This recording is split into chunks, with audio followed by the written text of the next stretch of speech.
Good day everyone, welcome to my channel. So in this video, I will talk about what is Gmail. Before we start, I would like to say thank you so much to all my viewers, silent viewers, and supporters in my channel. Thank you for watching my videos.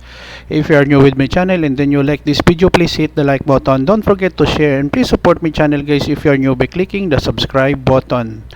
You may click the notification bell so that you will be notified with my newly uploaded video. So let's begin.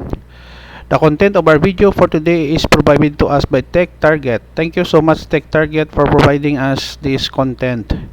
So the definition of Gmail is written by their author Cathy Terrell-Hanna.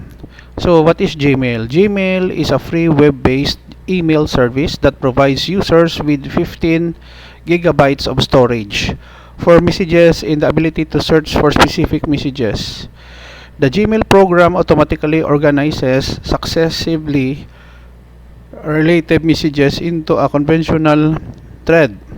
Gmail, otherwise known as Gmail, can access from a personal computer, tablet, or any Android or iOS device.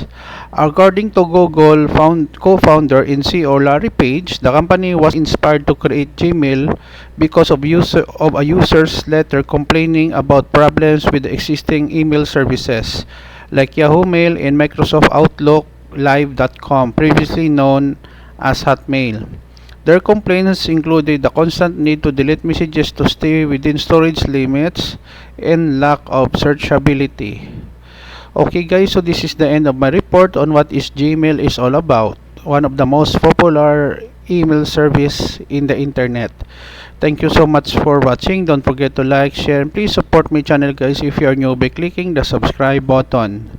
See you in the next video tutorial guys. This is your friend Jake saying bye bye for now.